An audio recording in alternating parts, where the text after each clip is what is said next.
எல்லோருக்கும் வணக்கம். இலங்கை நிர்வாக சேவை மட்டுப்படுத்தப்பட்ட போட்டி பரீட்சைக்கு தயார்படுத்துகின்ற செயலமர்வு தொடரின் இன்னும் ஒரு செயலமர்வில் சந்திக்கின்றோம். இன்றைக்கும் மூன்றாவது பரீட்சை வினாத்தாள், இலங்கை நிர்வாக சேவை போட்டி பரீட்சையில் இடம்பெறுகிற மூன்றாவது போட்டி பரீட்சை வினாத்தாளாக இருக்கிற பொது நிர்வாகம் தொடர்பான விடய ஆய்வு 1 என்பதில் உள்ளடங்கக்கூடிய மிக முக்கியமான ஒரு பாடத்திட்ட உள்ளடக்கம் பொதுச்சேவை ஆணைக்குழுவின் நடைமுறை விதிகள். இது தொடர்பாக தொடர்ச்சியாக பேசி வருகிறோம். கடந்த 2 செயலமர்வுகளில் அதனுடைய 2 அத்தியாயங்களை பற்றி பேசியிருக்கிறோம். இன்றைக்கு 3வது அத்தியாயம் நியமனங்கள் என்பது தொடர்பாக கதைக்க இருக்கிறோம்.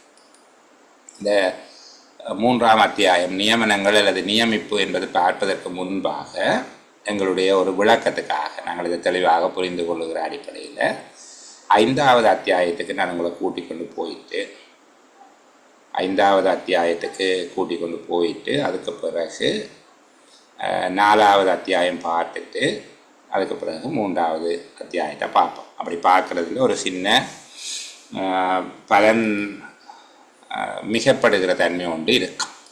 அது படிக்க முடிய உங்களுக்கு விளக்கம். சரி, இந்த 5வது அத்தியாயம் ஒரே ஒரு உறுப்புரை தான் இருக்கு. 45வது உறுப்புரை மட்டும்தான் இருக்குது. ஒரே அத்தியாயத்தில் ஒரு உறுப்புரை. 5ஆம் அத்தியாயம் 45வது உறுப்புரை என்கிற ஒரு உறுப்புரையை மட்டும் கொண்டதாக இருக்குது. அரசாங்க சேவையில் நியமனம் பெறுவதற்கு தகமை இல்லாதவர்கள் யார் என்பது தொடர்பாக இது விளங்கப்படுத்துது. அரசாங்க சேவையில் யாரெல்லாம் ஒரு நியமனத்தை பெற்றுக்கொள்ள முடியாது என்பதை பற்றி இது சொல்லும். சரிதான். நான் எளிமையாக இந்த பகுதியை சொல்லிக்கொண்டு வருகிறேன். முதலாவது, இலங்கை பிரஜையாக இல்லாதவர் அல்லது பிரஜா உரிமையை இழந்த ஒருவர். இலங்கை பிரஜையாக இல்லாதவர் பிரஜா உரிமை 2 விதமாக இருக்கும். ஒன்று பிறப்பினாலே அல்லது பதிவினாலேயும் பெற்றுக்கொள்ளலாம். சில வேளை பிறப்பினால் வந்தவருக்கு பிரஜா உரிமை இல்லாமல் போகிற சந்தர்ப்பங்களும் உண்டு. அது சட்ட ரீதியானதாக. இலங்கையினுடைய பிரதமராக இருந்த ஸ்ரீமாவோ பண்டாரநாயக்கா அவர்களுக்கு கூட குறிப்பிட்ட காலப்பகுதி குடியுரிமை அந்தஸ்து இல்லாமல் இருந்தது. அப்போ இலங்கையில் பிறந்த இலங்கை பிரஜையாக இருக்கிறவர்களுக்கு கூட அதை இழக்கிறதுக்கு வாய்ப்பு இருக்குது. அவ்வாறு பிரஜா உரிமை இலங்கை பிரஜையாக இருந்து பிரஜா உரிமை இழந்தவருக்கும் கிடைக்காது. இலங்கை பிரஜை அல்லாதவருக்கும் அரசாங்க சேவையில் நியமனம் பெற முடியாது. நாங்கள் எழுதுகிற போது இலங்கை பிரஜை அல்லாதவர் என்று மட்டும் எழுதலாம். அது ஒரு EV எக்ஸாமாக இருந்தால். எங்கட போட்டி பரீட்சையில் எழுதுகிற போது இலங்கை பிரஜை அல்லாத ஒருவர் அல்லது இலங்கை பிரஜா உரிமையை இழந்த ஒருவர். சரிதானே? 2வது விடயம் பாருங்க. அதுக்குள்ளே இருக்கக்கூடிய ஒரு 4 பேர் 5 பேரை வடிவாக சொல்லிட்டு நான் திரும்ப விளங்கப்படுத்துகிறேன். ஒரு ஆள் வேலை செய்து கொண்டிருக்கிறார். வேலை செய்து கொண்டிருக்கிற போது அவர் உரிய காலப்பகுதிக்குள்ளே EV எக்ஸாம் பாஸ் பண்ண இல்லை. ஃபர்ஸ்ட் EV என்றால் கன்ஃபர்மேஷனே வராது. ஃபர்ஸ்ட் EVங்கிறது கன்ஃபர்மேஷன் எக்ஸாமாக இருந்தால், அதாவது சேவையில் உறுதிப்படுத்தும் பரீட்சையை நான் சொல்ல இல்லை. இங்கே வினைத்திறமகான் தடை பரீட்சை என்பது சேவையில் உறுதிப்படுத்தப்பட்ட பிறகு வாரது. நீங்கள் வளமையாக சேவையில் உறுதிப்படுத்தும் பரீட்சையை நாங்கள் பேச்சு வழக்கில் 1வது வினைத்திறமகான் தடை பரீட்சை என்று சொல்கிறது உண்டு. ஆனால் அது சேவையில் உறுதிப்படுத்தும் பரீட்சை. அதுக்கு பிறகு வாரது வினைத்திறமைகான் தடை பரீட்சை. இப்போ ஒரு ஆள் வினைத்திறமகான் தடை பரீட்சைக்கு ஒதுக்கி கொடுக்கப்பட்ட காலப்பகுதிக்குள்ளே சாதாரணமாக அவர் ஒரு 6 வருஷத்துக்குள்ளே பாஸ் பண்ணணும்னு வச்சுக்கொள்வோமே. நான் பிறகு அதை பற்றி விளக்கமாக கதை.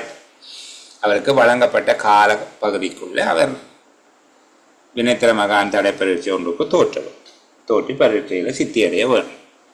அதுக்கு சில வேளைகளில் மேலதிகமான கால நீடிப்பும் கொடுப்பார்கள். நான் திரும்பவும் சொல்லுகிறேன். அதை பற்றி எவ்வளவு காலம் கொடுப்பார்கள், கால நீடிப்பை பற்றியெல்லாம் நாங்கள் பிறகு படிக்க போகிறோம். நான் பொதுவாக விளங்கப்படுத்துகிறேன்.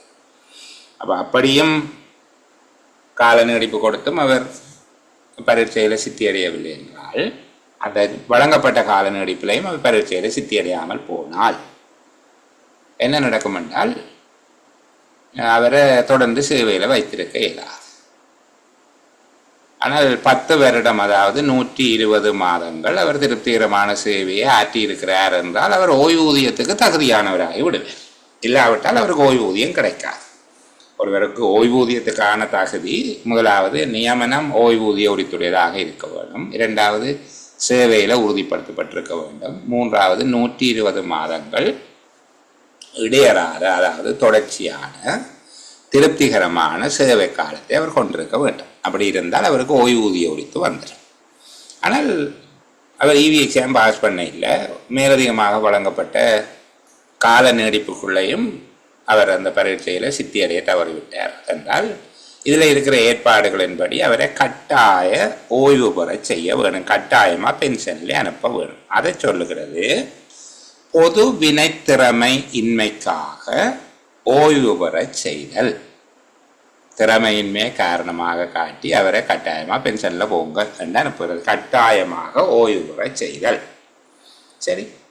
இரண்டாவது, சில வேளைகளில் விசாரணை நடத்தி அவர் குற்றவாளியாக காணப்பட்டால், ஏதேனும் நிர்வாக ரீதியான தவறுகளுக்கு விசாரணை நடத்தி அவர் குற்றவாளியாக காணப்பட்டிருக்கிறார். அப்படி காணப்பட்டால் அவருக்கு வழங்கக்கூடிய தண்டனைகள் 3 இருக்குது. ஒன்று, அவரை கட்டாயமாக ஓய்வு பெற செய்தல். முதலாவது நான் சொன்னது அவர் திறமை இல்லை என்கிறதுக்காக ஓய்வு பெற செய்யப்பட்டவர்.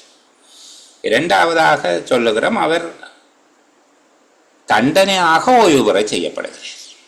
அது வழங்கப்பட்ட தண்டனையே நீங்கள் கம்பல்சரி ரிட்டையர்மெண்ட்டில் போங்க என்று சொல்லியிருக்கு. அவர் போகிறார். சில வேளைகளில் ஒரு தண்டனையாக பதவி நீக்கமும் செய்யப்படலாம். அவர் சேவையில் இருந்தே நீக்கப்படலாம். பென்ஷனும் இல்லை, ஒன்றும் இல்லை, பதவி நீக்கம் செய்யப்படலாம். இது 3வது சந்தர்ப்பம். 4வது, அப்படி பதவி நீக்கம் செய்யப்பட்ட ஒருவர், இந்த பதவி நீக்கம் செய்தல் என்கிறதை யார் செய்வார்கள்? பொதுச்சேவை ஆணைக்குழு செய்யும். நாங்கள் ஏற்கனவே படிச்சிருக்கிறோம் இந்த அதிகாரங்கள் யாருக்கு இருக்குன்று. பொதுச்சேவை ஆணைக்குழு செய்யும். பொதுச்சேவை ஆணைக்குழுவினால தத்துவங்கள் கையளிக்கப்பட்ட ஒரு குழு செய்யும். பொதுச்சேவை ஆணைக்குழுவினால தத்துவங்கள் கையளிக்கப்பட்ட ஒரு உத்தியோகத்தர் அந்த பதவி நீக்கத்தை செய்வார். அமைச்சு செயலாளர் பதவி நீக்கம் செய்யலாம். இப்படி பதவி நீக்கம் செய்யப்பட்டமை தொடர்பாக அந்த உத்தியோகத்தர் மனக்குறை அடைந்து, நாங்கள் ஏற்கனவே கதைத்தது போல அரசியல் அமைப்பினுடைய 58வது உறுப்புரையின் ஏற்பாடுகளுக்கு அமைவாக மேன்முறையீடு செய்கிறார். இந்த தத்துவம் கையளிக்கப்பட்ட குழு அல்லது தத்துவம் கையளிக்கப்பட்ட அலுவலர் தன்னை பதவி நீக்கம் செய்தது பொருத்தமானதல்ல என்று சொல்லி ஒரு மேன்முறையீட்டை செய்கிறார். மேன்முறையீடு செய்யலாம்னு நாங்கள் பார்த்தோம். அப்படி மேன்முறையீடு செய்யப்படுகிற போது அந்த மேன்முறையீட்டை ஆராய்ந்து பார்த்து ஆணைக்குழு அல்லது நிர்வாக மேன்முறையீட்டு நியாய சபை, ஏன் ஆணைக்குழுவே இந்த தண்டனை வழங்கியிருந்தால் மேன்முறையீடு செய்ய வேண்டியது நிர்வாக மேன்முறையீட்டு நியாய சபையிட்டு. அதை பற்றி விளக்கமாக கதைப்போம். நான் இப்போ சாதாரணமாக சொல்லிக்கொண்டு வருகிறேன். இப்போ இந்த மேன்முறையீட்டில் சில வேளையில் தீர்மானம் எடுப்பார்கள். பதவி நீக்கத்துக்கு பதிலாக பாவம் பார்த்து பென்ஷனில் அனுப்புறது. பதவி நீக்கத்திற்கு பதிலாக கருணை அடிப்படையில் அல்லது மாற்று வழியாக, ஒரு கருணை மாற்று வழியாக கட்டாயம் ஓய்வு பெற செய்யப்பட்டவர், ஓய்வு பெற செய்யப்பட்ட ஒருவர். இந்த நாளுக்கும் உள்ள வித்தியாசம் எங்களுக்கு தெரியணும். எல்லாம் ஒரே மாதிரி தான் இருக்கும். சரிதானே? முதலாவது நான் சொல்லுகிறேன், பொது வினைத்திறமையின்மை காரணமாக கட்டாயமாக ஓய்வு பெற செய்யப்பட்டவர். இது இவி எக்ஸாம் எழுதி பாஸ் பண்ணல என்று வச்சுக்கொள்ளுங்க, ஒரு ஞாபகத்துக்காக. இதுதான் பொது வினைத்திறமையின்மைக்காக கட்டாயமாக ஓய்வு பெற செய்யப்பட்டவர். நான் இரண்டாவதாக சொல்லுகிறது ஈனாவா இருக்கிறத தான் சொல்றேன். அவன்னா சொல்லு ஒழுக்காற்று காரணங்களுக்காக ஓய்வு பெற செய்யப்பட்டவர். அதாவது ஒரு தண்டனையாக, ஒழுக்காற்று தண்டனை ஒன்றாக அவர் செய்த குற்றத்துக்கான விசாரணை நடந்து அதில் தண்டனையாக விதிக்கப்படுகிறது. அவர் ஓய்வு பெற. மூன்றாவது, ஒழுக்காற்று காரணங்களின் அடிப்படையில் பதவி நீக்கம் செய்யப்பட்டவர். அதுவும் ஈனாவினுடைய பின்பகுதியை சொல்லுது. ஒழுக்காற்று காரணங்களின் அடிப்படையில் என்று சொல்லப்படுகிறது. அந்த ரெண்டுக்கும் பொதுவான எழுவாயாக எடுத்துக்கொள்ளும். சரிதானே? ஒழுக்காற்று காரணங்களின் அடிப்படையில் ஓய்வு பெறுவிக்கப்பட்ட, ஓய்வு பெற செய்யப்பட்ட அல்லது பதவி நீக்கம் செய்யப்பட்ட, அதாவது ஒழுக்காற்று காரணங்களின் அடிப்படையில் தான் அவர் பதவி நீக்கமும் செய்யப்படுது. மூன்றாவது, ஒழுக்காற்று காரணங்களின் அடிப்படையில் ஓய்வு பெற செய்யப்பட்டவர். அடுத்தது ஒழுக்காற்ற காரணங்களின் அடிப்படையில் பதவி நீக்கம் செய்யப்பட்டவர். சில வேளையில் இந்த பதவி நீக்கம் செய்யப்பட்டவர் மேன்முறையீடு செய்தால் அப்போது அது ஒரு தண்டனை குறைப்பாக பதவி நீக்கத்துக்கான ஒரு மாற்று வழியாக அல்லது ஒரு கருணை மாற்று வழியாக கட்டாய ஓய்வு பெற செய்யப்படும். அடுத்த ஆள் சொல்லாமல் கொள்ளாமல் வேலையை விட்டுட்டு ஓடிப்போனவர், பதவி வெறிதாக்கியவர். இந்த 5 பேரும் எப்போ இவைக்கு இது நடந்திருக்கும்? அரசாங்க சேவையில் அல்லது மாகாண அரசாங்க சேவையில் அல்லது அரசாங்க கூட்டு தாபனம் நியதி சட்ட நிறுவனம் ஒன்றில் சேவையாற்றும் போது.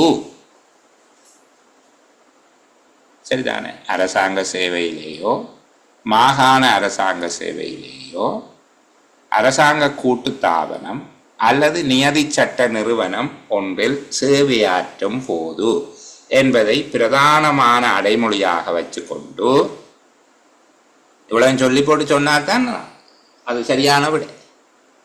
அரசாங்க சேவையில் அல்லது மாகாண அரசாங்க சேவையில் அல்லது அரசாங்க கூட்டு தாபனம் ஒன்றில் அல்லது நியதி சட்ட நிறுவனம் ஒன்றில் சேவையாற்றும் போது ஒன்று, அந்த 1 2 2 விட எழுதக்கூடாது. சேவையாற்றும் போது ஒன்றுக்கு கீழே உண்டா முன்னுக்கு கோடு போட்டு எழுதுவோமே. பொது வினைத்திறமையின்மைக்காக கட்டாயமாக ஓய்வு பெற செய்யப்பட்ட ஒருவர், ஒழுக்காற்று காரணங்களின் அடிப்படையில் கட்டாயம் ஓய்வு பெற செய்யப்பட்டவர், ஒழுக்காற்று காரணங்களின் பேரில் பதவி நீக்கம் செய்யப்பட்டவர், பதவி நீக்கத்திற்கு ஒரு கருணை மிகு மாற்று வழியாக கருதி கட்டாயமாக ஓய்வு பெற செய்யப்பட்டவர், பதவியை வெறிதாக்கியவர் ஆகியோர் அரச சேவையில் நியமனம் பெற தகமையற்றவர்கள். இவ்வளவும் சேர்த்து 5 எழுதி போட்ட மட்டும் நினைக்கக்கூடாது. இது ஒரு விட. அந்த ஒரு விடைக்குள்ள 5 கேட்டகரியாக்கள் இருக்கிறது. முதலாவது கேட்டகரி யாரு?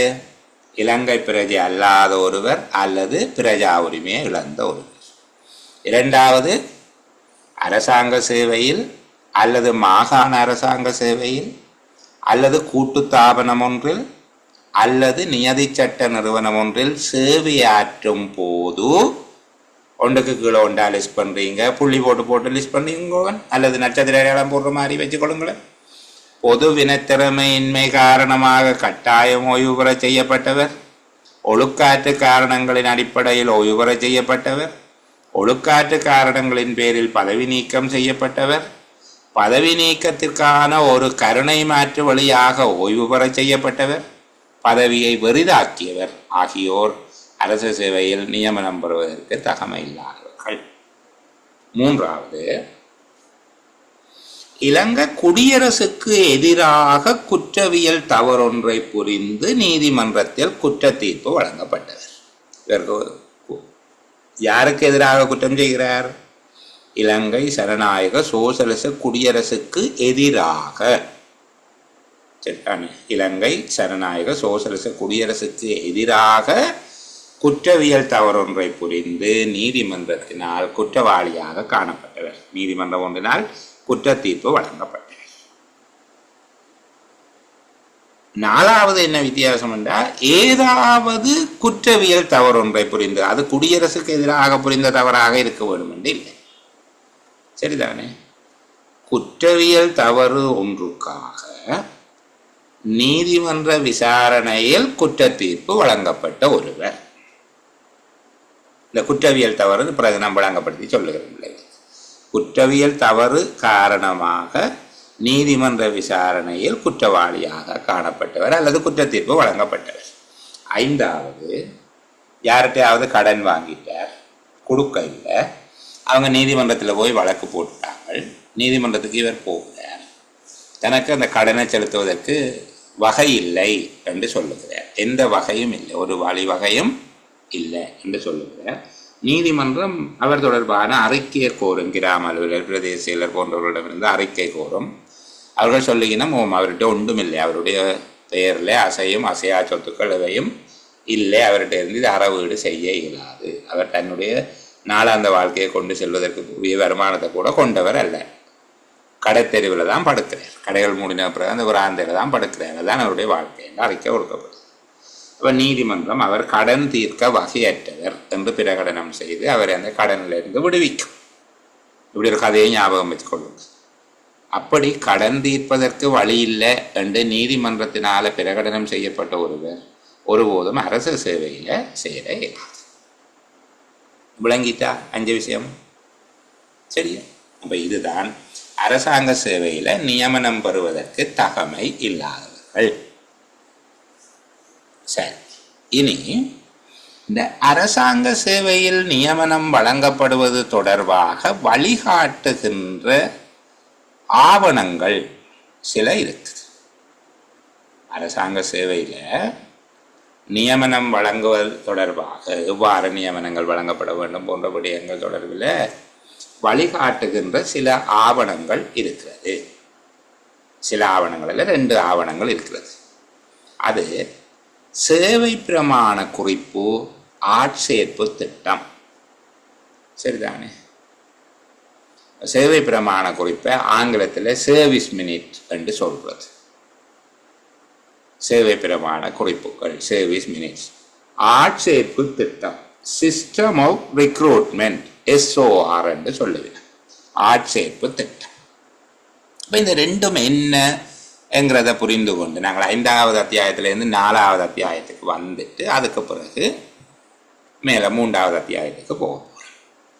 சரி, இப்போ சேவை பிரமாண குறிப்பு, ஆட்சேர்ப்பு திட்டம், இந்த ரெண்டுக்கும் என்ன வித்தியாசம் என்று பார்ப்போம். சேவை பிரமாண குறிப்பு என்று சொல்வது அரசாங்க சேவையில் அல்லது பகிரங்க சேவை, அரசாங்க சேவையோ பகிரங்க சேவையில் சில சேவைகள் வகைப்படுத்தப்பட்டு இருக்குது. பதவி வேறு, சேவை வேறையா ஞாபகம் வச்சுக்கொள்ளுங்க. அதை நான் திருப்பி சொல்லுறேன். அரசாங்க சேவை அல்லது பகிரங்க சேவையில் சில சேவைகளை லிஸ்ட் பண்ணி வச்சிருக்கிறோம். உதாரணத்துக்கு நாடளாவிய சேவைகள், இலங்கை நிர்வாக சேவை, இலங்கை கணக்காளர் சேவை, இலங்கை திட்டமிடல் சேவை, இலங்கை கல்வி நிர்வாக சேவை, இலங்கை கட்டட கலைஞர் சேவை, இப்படி என்று சொல்லி கொஞ்சம் சேவைகள் இருக்குது. நாடளாவிய சேவைகள், ஆல் ஐலண்ட் சர்வீஸ் என்று சொல்கிறது. தீவளாவிய சேவைகள் அல்லது நாடளாவிய சேவைகள் என்கிறது ஒரு கேட்டகரி. 2வது இணைந்த சேவைகள், அதுகளுக்குள்ளேயும் கொஞ்சம் சேவைகள் இருக்குது. சரிதானே? இணைந்த சேவைகள் என்கிறதுக்குள்ள மொழிபெயர்ப்பாளர் சேவை, இலங்கை நூலகர் சேவை, அபிவிருத்தி உத்தியோகத்தர் சேவை, முகாமைத்துவ சேவை உத்தியோகத்தர் சேவை, சாரதிகள், கனெக்ஷ நிலை அலுவலக உதவியாளர்கள், இப்படியெல்லாம் அதுக்குள்ள இருக்குது. இதெல்லாம் ஒரு சேவை. அப்போ அது 3 வகையாக வகைப்படுத்தப்பட்டிருக்குது. நாடளாவிய சேவைகள், இணைந்த சேவைகள், ஏனைய சேவைகள். ஏனைய சேவைகள் என்று சொல்லுகிறது அதுக்குள்ள இலங்கை தகவல் தொழில்நுட்ப சேவை வரும், இலங்கை தொழில்நுட்ப சேவை வரும். தகவல் தொழில்நுட்ப சேவை, தொழில்நுட்ப சேவை, இது நாடளாவிய சேவைக்குள்ளேயும் இல்லை, இணைந்த சேவைக்குள்ளேயும் இல்லை. தொழில்நுட்ப சேவை எடுத்துக்கொள்வோம். உதாரணமாக தொழில்நுட்ப சேவை என்பது ஏனைய சேவைகள் என்பதுக்குள்ள வரும். இந்த சேவைகளுக்குள்ள பிறகு பதவிகள் இருக்கும். அரசாங்க சேவை இருக்கும், இலங்கை நிர்வாக சேவைக்குள்ள பதவிகள் இருக்கும். அமைச்சு செயலாளர், அமைச்சின் மேலதிக செயலாளர், சிரேஷ்ட உதவி செயலாளர், இந்த மாதிரியாக இருக்கும். என்ன, பிரதேச செயலாளர், மாவட்ட செயலாளர், அதுபோல் கமத்தொழில் ஆணையாளர் நாயகம், பிரதி கமத்தொழில் ஆணையாளர், உதவி கமத்தொழில் ஆணையாளர், உள்ளூராட்சி ஆணையாளர், உள்ளூராட்சி உதவி ஆணையாளர், உள்ளூராட்சி பிரதி ஆணையாளர் என்றெல்லாம் இருக்கும் கணக்கு. தேர்தல் ஆணையாளர், தேர்தல் ஆணையாளர் நாயகம், மாவட்ட பிரதி தேர்தல் ஆணையாளர், உதவி தேர்தல் ஆணையாளர், இந்த மாதிரி நிறைய போஸ்டுகள் இருக்குது. இதெல்லாம் பதவி. ஆனால் அவர்கள் எல்லோரும் எங்கே இருக்கிறார்கள்? ஒரு சேவைக்குள்ளே இருக்கிறார்கள். அரசாங்க சேவையில் அங்கீகரிக்கப்பட்ட சேவை. சில பதவிகள் இப்படி சேவைக்குள்ளே இருக்காது, சேவைக்கு வெளியில் இருக்கும். அது எந்த சர்வீஸ் என்று கேட்டால் சர்வீஸ் இல்லை, அது ஒரு போஸ்ட், ஒரு பதவி. சரி, உதாரணமாக தொழில்நுட்ப உதவியாளர்கள், டெக்னிக்கல் அசிஸ்டன்ட், TA, அவர்கள் இலங்கை தொழில்நுட்ப சேவைக்குள்ளே இல்லை. ஆனால் அது ஒரு பதவி. அப்படி பல பதவிகள் இருக்கு. நான் உங்களுக்கு எனக்கு தெரிஞ்ச ஒரு பதவியை துல்லியமாக சொல்லுவேன். இலங்கை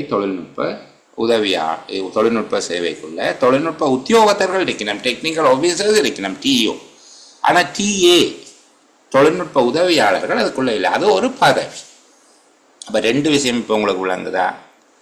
அரசாங்க சேவையில் அங்கீகரிக்கப்பட்ட பகிரங்க சேவைக்கென அங்கீகரிக்கப்பட்ட சேவைகளுக்காக உருவாக்கப்படுவதுதான் சேவை பிரமாண குறிப்பு.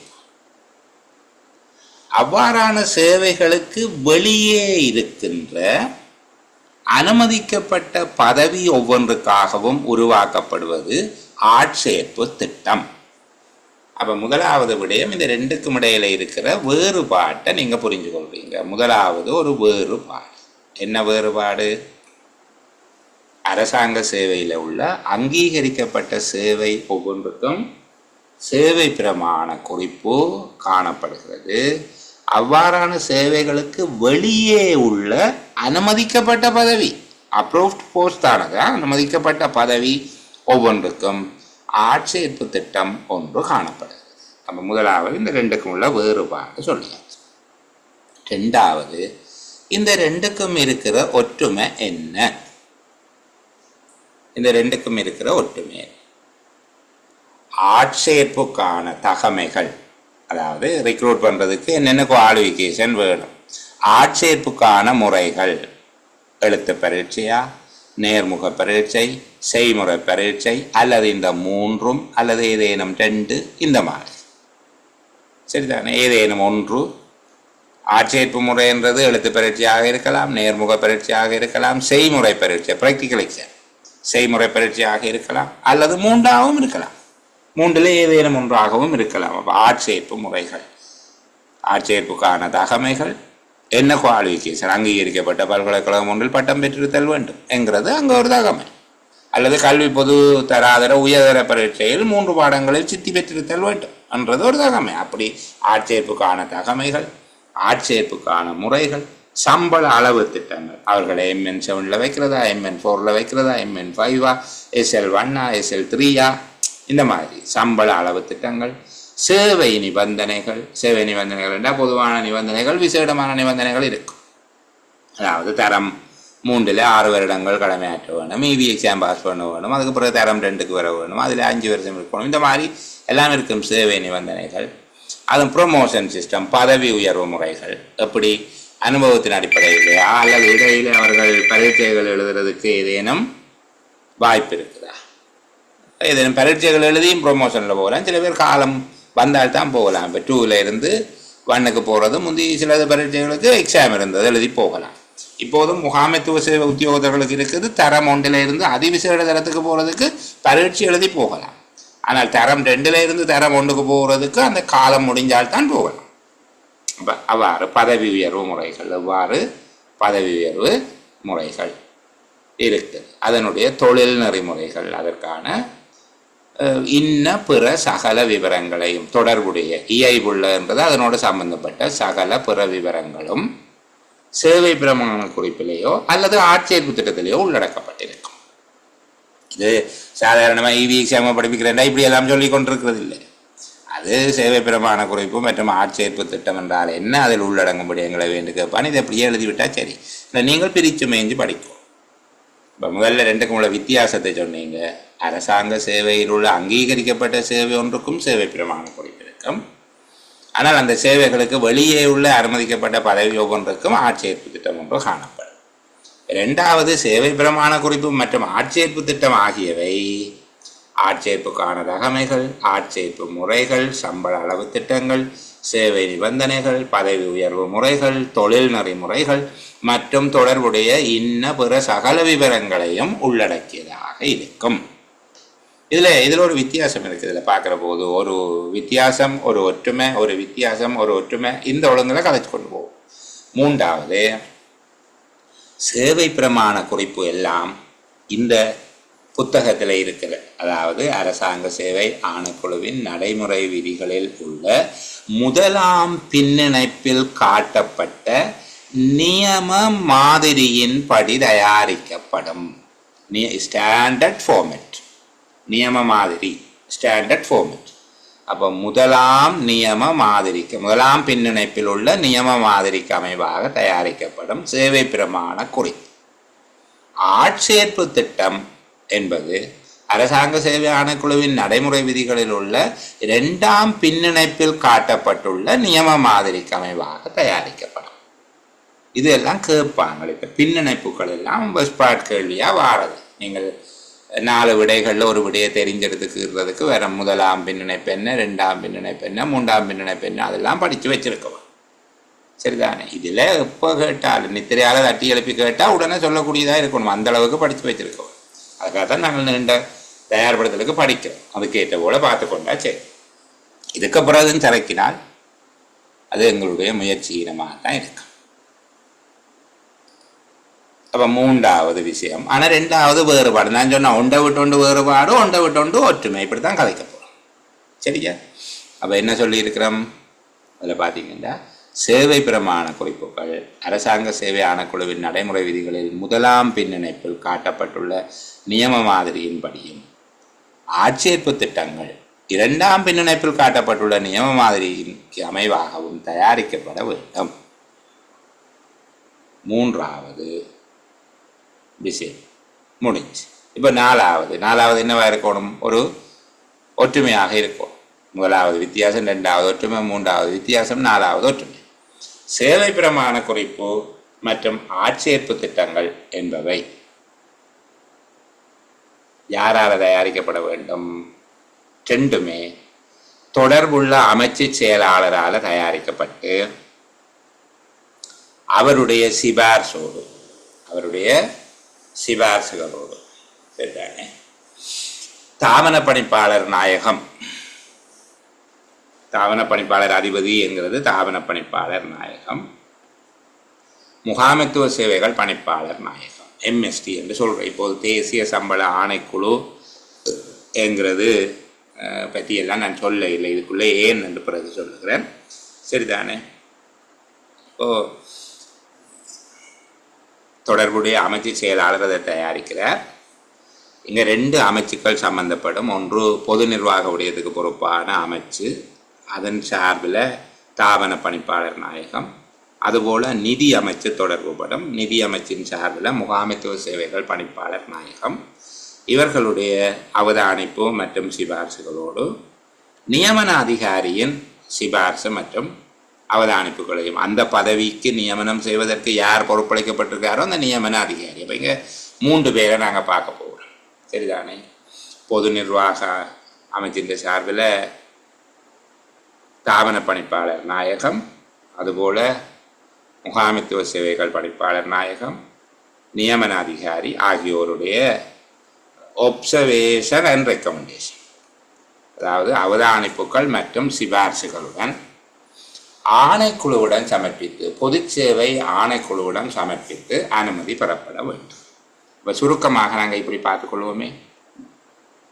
சேவை பிரமாண குறிப்புகளும் ஆட்சேர்ப்பு திட்டங்களும் தொடர்புடைய அமைச்சு செயலாளரினால் தயாரிக்கப்பட்டு உரிய பரிந்துரைகள் அவதானிப்புகள் பெறப்பட்டு அரசாங்க சேவை ஆணைக்குழுவிடம் சமர்ப்பிக்கப்பட்டு அங்கீகாரம் பெற வேண்டும். அரசாங்க சேவை ஆணைக்குழுவிடம் சமர்ப்பித்து அங்கீகாரம் பெற வேண்டும்.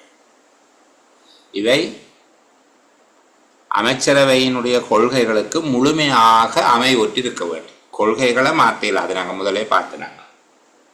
55(1) சொல்லப்பட்டிருக்கு. கொள்கை வகுப்பது அமைச்சரவை. அப்போ அமைச்சரவையினுடைய கொள்கைகளில் இருந்து விலகிறார். அமைச்சரவையின் கொள்கைகளுக்கு அமைவாக இருக்க வேண்டும். அடுத்த ஒரு வேறுபாடு சொல்ல போகிறோம்.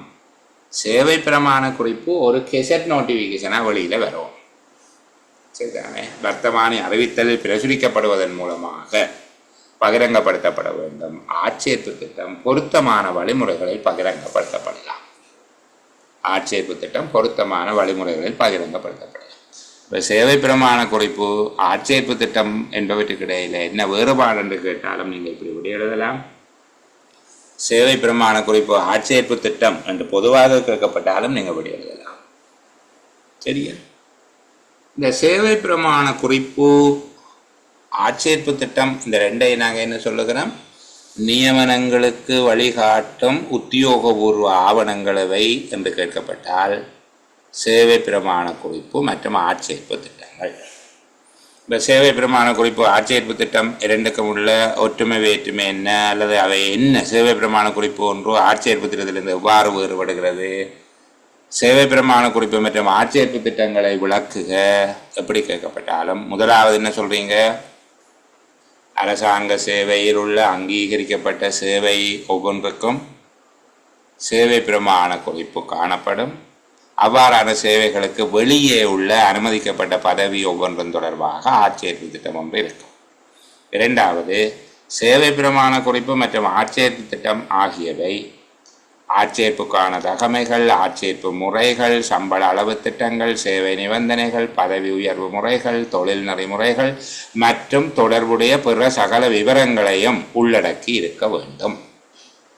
மூன்றாவது என்ன சொல்றீங்க, அரசாங்க சேவை ஆணைக்குழுவின் நடைமுறை விதிகளின் முதலாம் பின்னிணைப்பில் குறிப்பிடப்பட்ட நியம மாதிரிக்கு அமைவாக சேவை பிரமாண குறிப்புகளும் இரண்டாம் பின்னிணைப்பில் குறிப்பிடப்பட்ட நியம மாதிரிக்கு அமைவாக ஆட்சேர்ப்பு திட்டங்களும் தயாரிக்கப்பட வேண்டும். மூன்றாவது, சேவை பிரமாண குறிப்புகளும் ஆட்சேர்ப்பு திட்டங்களும் தொடர்புடைய அமைச்சு செயலாளரினால் தயாரிக்கப்பட்டு தாபன பணிப்பாளர் நாயகம், முகாமைத்துவ சேவைகள் பணிப்பாளர் நாயகம், நியமன அதிகாரி ஆகியோரின் பொருத்தமான அவதானிப்புகள் சிபார்சுகளோடு அரசாங்க சேவை ஆணைக்குழுவுடன் சமர்ப்பித்து அனுமதி பெறப்பட வேண்டும். இது அமைச்சரவையினால் அனுமதிக்கப்பட்ட கொள்கைகளுக்கு முழுமையாக அமைவுற்றிருக்க வேண்டும். கொள்கைகளோடு முழுமையாக பொருந்தி அமைதல் வேண்டும். அடுத்தபடியம்மா என்ன சொல்றீங்க, அரசாங்க சேவை ஆணைக்குழுவினால் அனுமதிக்கப்படுகின்ற சேவை பிரமாண குறிப்பு வர்த்தமானியில் பிரசுரிக்கப்படுவதன் மூலமாக அல்லது வர்த்தமானி அறிவித்தலில் பிரசுரிக்கப்படுவதன் மூலமாக பகிரங்கப்படுத்தப்படுவதோடு ஆட்சேர்ப்பு திட்டம் பொருத்தமான வழிமுறைகளில் பகிரங்கப்படுத்தப்படும். சரி, இதுக்குள்ள அடுத்த கேள்வி இருக்குது. சேவை பிரமாண குறிப்பு அல்லது ஆட்சேர்ப்பு திட்டம் ஒன்றை திருத்தம் முறை ஒரு சர்வீஸ் மினிட்டை அப்படி திருத்தலாம். பல பேர் கேட்குற கேள்வி, இந்த இலங்கை நிர்வாக சேவைக்குரிய சேவை பிரமாண குறிப்பு திருத்தப்படுமா, சர்வீஸ் மினிட் திருத்திவிடமோ சார் கேட்குறாங்க. இன்னும் சரியான பதில் தெரியாது. திருத்தலாம். அப்படி திருத்தப்பட்ட சேவை பிரமாண குறிப்பு திருத்தப்பட்டால் ஏற்கனவே 2 தடவைகள் பரீட்சைகளுக்கு தோற்றியவர்களுக்கு திரும்ப ஒரு வாய்ப்பு கிடைக்கலாம் என்கிற ஒரு ஆர்வம் காரணமாக அவ்வாறான கேள்விகள் கேட்கப்படுகிறது. திருத்துவார்களா அது தெரியவில்லை. சரிதாங்க. சரி, பொதுவாகவே சொல்லுகிறேன், பல பேர் இந்த கேள்வியை கேட்கிறபடியே. அப்போ பாருங்க, அங்கீகரிக்கப்பட்டிருக்கக்கூடிய சேவை பிரமாண குறிப்பு அல்லது ஆட்சேர்ப்பு திட்டம் ஒன்றை திருத்துவதற்கான தேவை எழும்போது ஏற்கனவே அங்கீகரிக்கப்பட்டு, யார் அங்கீகரிக்கிறது, பொதுச்சேவை ஆணைக்குழு. பொதுச்சேவை ஆணைக்குழுவினாலே அங்கீகரிக்கப்பட்ட சேவை பிரமாண குறிப்பு அல்லது ஆட்சேர்ப்பு திட்டம் ஒன்றை திருத்துவதற்கான தேவை ஒன்று எழும்போது உரிய அமைச்சின் செயலாளர், தொடர்புடைய அமைச்சின் செயலாளர், தாபன பணிப்பாளர் நாயகம் மற்றும் நிதி அமைச்சு தான் நாங்கள் முகாமைத்துவ சேவைகள் பணிப்பாளர் நாயகம் என்று போடுகிறோம். இங்கே தேசிய சம்பள ஆணைக்குழு இருக்கிறத நான் எடுத்தேன். சரி, தாபன பணிப்பாளர் நாயகம் மற்றும் முகாமைத்துவ சேவைகள் பணிப்பாளர் நாயகம், அந்த இடத்துல கூட நீங்கள் நிதி அமைச்சர்னு போட்டால் சரி.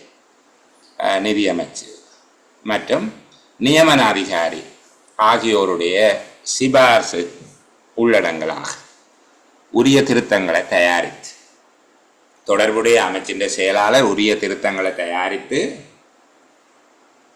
தாபன பணிப்பாளர் நாயகம் மற்றும் நிதியமைச்சு நியமன அதிகாரி ஆகியோருடைய அவதானிப்புகளையும்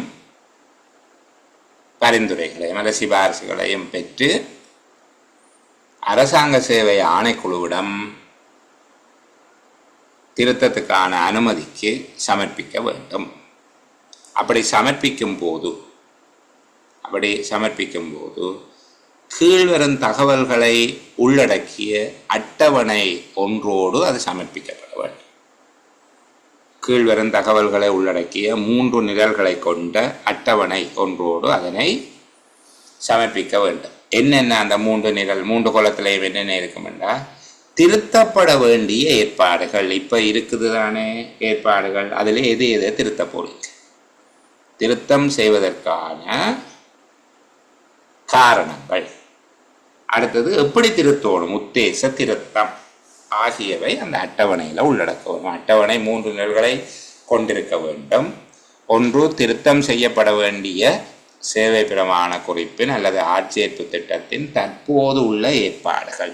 இப்போ இருக்கிற எந்தெந்த ஏற்பாடுகளை திருத்த போறீங்க என்று அடிக்கோடெல்லாம் போட்டு காட்டணும், நிரல்லையும் எழுதணும். 42ஆம் ஏற்பாட்டை திருத்த போகிறோம், 43ஆம் உறுப்புடைய திருத்த போகிறோம், இப்படியெல்லாம் எழுதி காட்டும். 2வது, ஏன் திருத்தம் செய்வதற்கான காரணங்கள் என்ன. 3வது, உத்தேச திருத்தங்கள்.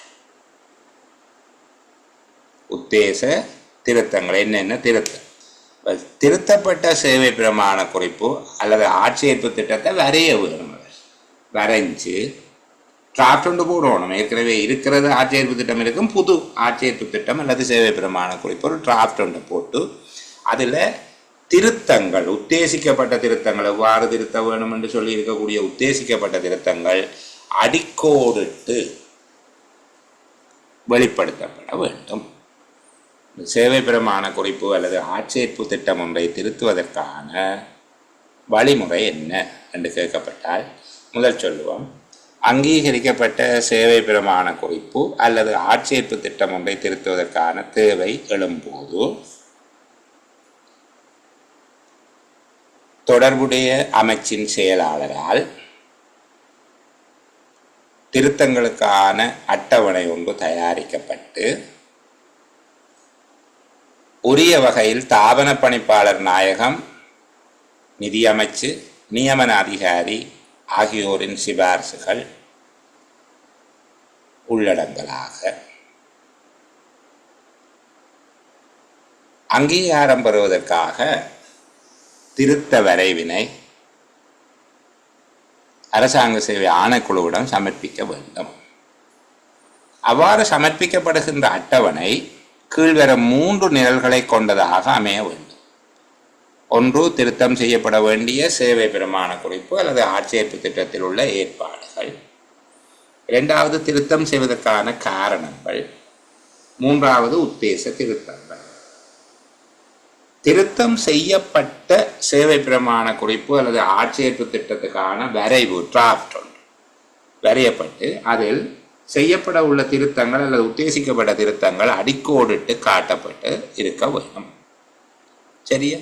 இப்போ இதை கேட்டால் உங்களால் அதுக்கும் பதில் எழுத இயலும். சேவை பிரமாண குறிப்பு அல்லது ஆட்சேர்ப்பு திட்டம் என்றால் என்ன, எப்படி வேறுபடுது, அது திருத்தம் செய்கிறது எப்படி என்று பார்த்தோம்.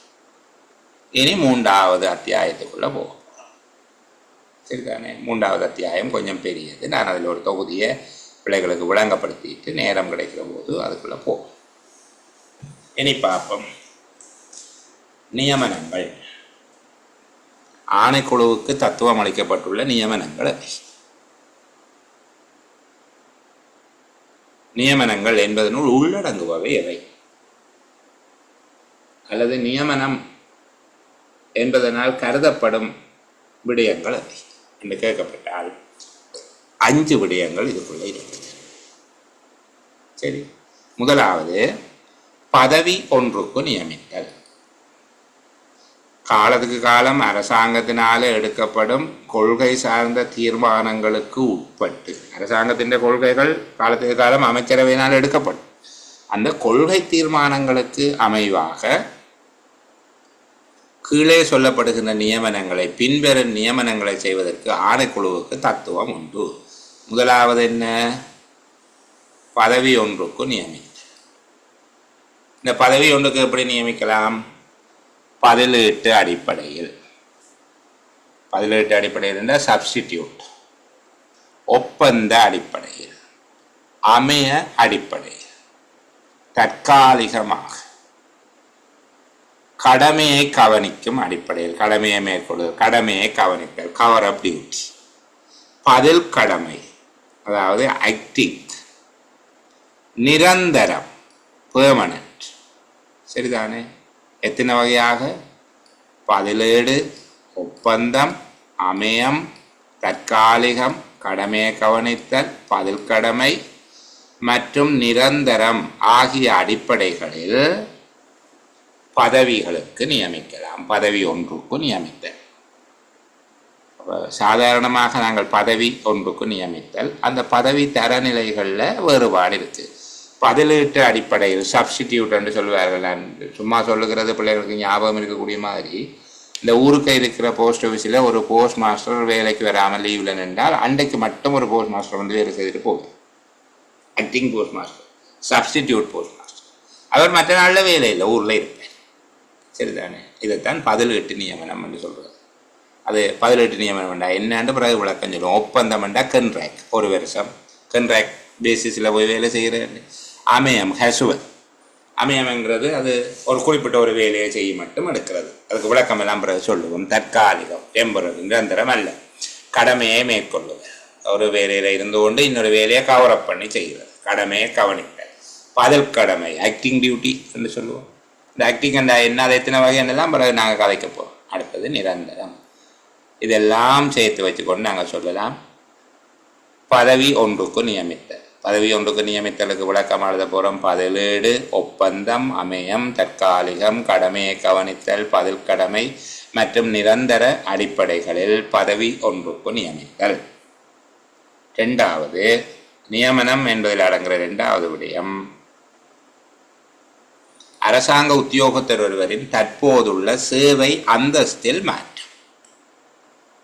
சேவை அந்தஸ்தில் மாற்றம் என்றால், இப்போ அபிவிருத்தி உதவியாளர்களாக இருந்தார்கள், டிஏ, அவர்களை டிஓ ஆக்கிவிட்டோம். அபிவிருத்தி உத்தியோகத்தர் ஆக்கிவிட்டோம், உதவியாளர்களை உத்தியோகத்தர். அதே போல் முகாமைத்துவ சேவை உதவியாளர்கள் என்றுதான் இருந்தார். முகாமைத்துவ உதவியாளர்கள், முகாமைத்துவ சேவை அல்ல, முகாமைத்துவ உதவியாளர்கள், எம்ஏ, மேனேஜ்மெண்ட் அசிஸ்டன்ட். அவையெல்லாம் அசிஸ்டன்ட் அல்ல, ஆஃபீஸர் ரெண்டு அவைய மாற்றியாச்சு. எப்படி? மேனேஜ்மெண்ட் சர்வீஸ் ஆஃபீஸர், முகாமைத்துவ சேவை உத்தியோகத்தர். இவ்வாறு செய்யப்படுவது ஒரு நியமனம். அரசாங்க உத்தியோகத்தருடைய தற்போதைய சேவை அந்தஸ்தில் மாற்றம் ஏற்படுத்துவது. மூன்றாவது, அரசாங்க சேவையில் ஒரு பதவியை வகிக்கின்ற உத்தியோகத்தரை அரசாங்க சேவையின் வேறு ஒரு பதவிக்கு நியமித்தார். உதாரணத்துக்கு, பிரதேச செயலாளராக பதவி வகிக்கிறார் ஒருவர், அரசாங்க சேவையில் பதவி வகிக்கிறார். அரசாங்க சேவை என்று அவர் சேவை மாறையில் இலங்கை நிர்வாக சேவையில் இருக்கிறார். அரசாங்க சேவையில் பதவி என்ன? பிரதேச செயலாளர் பதவி. அவர் அரசாங்க சேவை மாறாது, இலங்கை நிர்வாக சேவை. ஆனால் பதவி ஒன்றுக்கு போறார் அப்படின்னா மேலதிக அரசாங்க அதிபர். மற்றும் ஒரு பதவிக்கு நியமித்தல், இதுவும் நியமனம். முதல் சேவைக்கு நியமிக்கிறது அல்ல, இங்க பதவிக்கு நியமிக்கிறது. சேவைக்கு அவர் வந்துட்டார், இலங்கை நிர்வாக சேவையில இருக்கிறார், பிரதேச செயலருங்கிற பதவியில இருந்தது. இப்போது மேலதிக அரசாங்க அதிபருங்கிற பதவிக்கு நியமிக்கப்படுகிறார். இப்ப விளங்குதா? அரசாங்க சேவையில் உள்ள பதவி ஒன்றை வகிக்கின்ற உத்தியோகத்தர் ஒருவரை அரசாங்க சேவையில் உள்ள மற்றும் ஒரு பதவிக்கு நியமிப்பது. நான்காவது, குறைந்த தரத்தில் இருக்கிற அரசாங்க சேவையில் குறைந்த பதவி தரத்தில் உள்ள உத்தியோகத்தர் ஒருவரை உயர் தரத்தில் உள்ள பதவி ஒன்றுக்கு நியமித்தல். அந்த தரம் மாறுவது ஒரு நியமனமாக கருதப்பட வேண்டும். உதாரணத்துக்கு, கிரேட் 3 இருந்து கிரேட் 2க்கு அவர் நியமிக்கப்படுகிறார். அது பதவி உயர்த்தப்பட்டாலும் அது ஒரு நியமனம். சரிதான்? அது அந்த விடயத்தை முழுமையாக நாங்கள் உள்வாங்கி வச்சிருக்கோம். சில சந்தர்ப்பங்களில் அவ்வாறான விடயங்கள் தவறாக புரிந்து கொள்ளப்பட்டு செய்யப்பட்டிருக்கு. உதாரணத்துக்கு, ஒரு ஆள் பதவியை விட்டு போயிட்டால் திரும்பி அந்த பதவிக்கு வரைக்க அவரை கொண்டே ஆரம்ப சம்பளத்தில் வைக்க வேணுமென்று ஏற்பாடு இருக்கு. கிரேட் 1 இருந்து ஒரு ஆள் வேறொரு சர்வீஸுக்கு போயிட்டு அங்கே எனக்கு ஒத்து வரையிலேருந்து திருப்பி பழைய சர்வீஸுக்கு வந்தால் அவரை ஆரம்ப சம்பளத்தில் வைக்க வேணும் என்றால் கிரேட் 3க்குரிய ஆரம்ப சம்பளத்தில் வைக்கிறீங்க. அவற்றை நியமனம் கிரேட் 1 தான் இருந்துட்டு போனவர் கிரேட் 1 ஆரம்பத்தில் வைக்கிறது. அதனால தான் நாங்கள் சொல்லுகிறோம், அந்த ஒவ்வொரு கிரேடுக்கும் போகிறது அல்லது ஒவ்வொரு தரத்துக்கும் அவர் பதவி உயர்வு பெறுவது ஒரு நியமனமாக கருதப்படும். 4வது, அரசாங்க சேவையில் உள்ள குறைந்த பதவி தரத்தில் உள்ள உத்தியோகத்தர் ஒருவரை உயர் தரத்தில் உள்ள பதவி ஒன்றுக்கு நியமிப்பது. 5வது, அரசாங்க சேவையிலிருந்து ஓய்வு பெற்ற உத்தியோகத்தரை அல்லது உரிய முறையில் பதவி விலகிய அரசாங்க உத்தியோகத்தர் ஒருவரை மீள சேவைக்கு சேர்த்துக்கொள்வது. எப்படியானாக்கள் ஓய்வு பெற்றவர் அல்லது உரிய முறையில் கேட்டு பதவி விலகினவரை திரும்ப அரசாங்க சேவையில் சேர்த்துக்கொள்வது. இந்த 5ம் நியமனங்களாக கருதப்படும். ஆனால் மேலே சொல்லப்படுகிற 4 வகையான நியமனங்களை, அதாவது ஒரு பதவி ஒன்றுக்கு நியமிக்கிறது, சேவை அந்தஸ்தில் மாற்றம் செய்வது, ஒரு சேவையில் குறித்த பதவியை வகிப்பவரை அரசாங்க சேவையின் இன்னொரு பதவிக்கு நியமிப்பது, குறைந்த பதவி தரத்தில் உள்ளவரை உயர்ந்த பதவி தரத்துக்கு நியமிப்பது ஆகியவற்றை ஆணைக்குழு மட்டுமல்ல, ஆணைக்குழுவினால தத்துவங்கள் கையளிக்கப்பெற்ற ஒரு குழு, 56(1) பிரிவின் கீழ் தத்துவங்கள் கையளிக்கப்பட்ட ஒரு குழு, அல்லது 57(1) ஏற்பாடுகளுக்கு அமைய தத்துவங்கள் கையளிக்கப்பட்ட அரசாங்க உத்தியோகத்தொடர்வர் செய்ய முடியும். ஆனால் அரசாங்க சேவையில் இருந்து ஓய்வு பெற்ற அரசாங்க உத்தியோகத்தொடர்வரை மீள நியமித்தல் அல்லது மீள சேவைக்கு அமர்த்துதல், உரிய முறையில் பதவி விலகிய அரசாங்க உத்தியோகத்தொடர்வரை மீள நியமித்தல் அல்லது மீள சேவைக்கு அமர்த்துதல் அரசாங்க சேவை ஆணைக்குழு மட்டுமே செய்ய முடியும். அரசாங்க சேவை ஆணைக்குழுவினால் தத்துவங்கள் கையளிக்கப்பெற்ற அதிகார பீடங்கள் இந்த நியமனத்தை செய்ய முடியாது. இதை ஒரு கேள்வியாக கேட்கலாம். அரசாங்க சேவை ஆணைக்குழுவினால் தத்துவங்கள் கையளிக்கப்பட்ட அதிகார பீடங்களால் செய்ய முடியாத நியமனங்கள் 5வது நீங்கள் எழுதும். அந்த அதிகார பீடங்களால் செய்யக்கூடிய நியமனங்கள் மேலே இருக்கிற 4ஐயும் எழுதுவேன். சரி, இப்போ நான் பிள்ளைகளை ஏன் முதல் 45வது பிரிவு கூட்டிக் கொண்டு போனேன் என்று உங்களுக்கு விளங்கும். சரியா? அரசாங்க சேவையிலிருந்து பதவி நீக்கம் செய்யப்பட்ட ஒருவர் அரசாங்க சேவைக்கு நியமனம் பெற முடியாது என்று 5வது அத்தியாயத்தின் 45ஆம் உறுப்புரையில் படித்தோம். அதே போல பதவியை வரிதாக்கிய ஒருவர் அரசாங்க சேவையில் நியமனம் பெற முடியாது. இதனுடைய கருத்து என்னென்னால், அவர் தான் இருந்த பதவியை விட வேற பதவிகளில் தான் நியமனம் பெற இயலாது. அவர் ஒரு கிராம அலுவலராக இருந்து பதவி நீக்கம் செய்யப்பட்டார், அல்லது சொல்லாம கொள்ளாம விட்டுட்டு போட்டார், சரிதானே? அப்படியானால் திருப்பி வேறு ஒரு வேலைக்கு அப்ளிகேஷன் போட்டு கவர்மெண்ட் சர்வீஸுக்கு வர இயலாது. ஆனால் அவ்வாறான ஒருவர் தான் பதவி நீக்கம் செய்யப்பட்டமை பற்றியோ அல்லது தன்னுடைய பதவியை பெரிதாக்கியமை தொடர்பாகவோ மேன்முறையீடு ஒன்றை சமர்ப்பித்து அவருடைய மேன்முறையீடு அரசாங்க சேவை ஆணைக்குழுவினால் பரிசீலிக்கப்பட்டு அவரை மீள பதவிக்கு அமர்த்துவது 5வது அத்தியாயத்துக்கு முரணானதாக நீங்கள் கருதக்கூடாது. 5வது அத்தியாயத்துக்கு முரணான ஒரு விடயமாக என்னென்று பதவி நீக்கம் செய்யப்பட்ட ஒருவரை மீள சேவைக்கு அமர்த்த முடியாது 45வது உறுப்புரை சொல்லுதே என்று கேட்கக்கூடாது. ஏனென்றால் அவர் அந்த பதவிக்கு திரும்பி வருகிறது ஒரு மேன்முறையீட்டின் அடிப்படையில் ஆணைக்குழு அனுமதிக்கும். அதே போல் விஓபி சேவை பண்ணுறார், அதாவது பதவியை சொல்லாமல் கொள்ளாமல் விட்டுட்டு போனவர் வந்து திருப்பி கெஞ்சுறார், என்ன காரணத்தால் தான் நான் சொல்லாமல் கொள்ளாமல் வேலைக்கு வரேன் என்று சொல்லி ஆணைக்குழு இதை பரிசீலித்து பார்க்குது. பதவி நீக்கம் செய்யப்பட்டமை அல்லது பதவி வரிதாக்கப்பட்டமை தொடர்பாக பரிசீலித்து பார்த்து அவருடைய மேன்முறையீடு பொருத்தமானது ஏற்றுக்கொள்ளக்கூடியது என்று கருதி மீள சேவையில் அமர்த்தப்பட்டால் அது 5வது அத்தியாயத்தோடு முரண்படுவதாக பொருள் கொள்ளலாகாது. சரியா? இதுதான் 24வது உறுப்புரை சொல்லுது. 45ஆம் உறுப்புரையோடு 24வது உறுப்புரை முரண்படுவதில்லை என்பதை புரிந்து கொள்ள வேண்டும். அரசாங்க சேவையிலிருந்து பதவி நீக்கம் செய்யப்பட்ட அல்லது தன்னுடைய பதவியை வரிதாக்கிய எந்த ஒரு நபரினதும் மேன்முறையீட்டை பரிசீலனைக்கு எடுத்து அரசாங்க சேவை ஆணைக்குழுவினால் அந்த நபர் மீள சேவையில் அமர்த்தப்படும் போது அதனை அரசாங்க சேவை ஆணைக்குழுவின் நடைமுறை விதிகள் அத்தியாயம் 5 உறுப்புரை 45 குறிப்பிடப்பட்ட விடயங்களுக்கு முரணானது என கருதக்கூடாது. சரிதானே?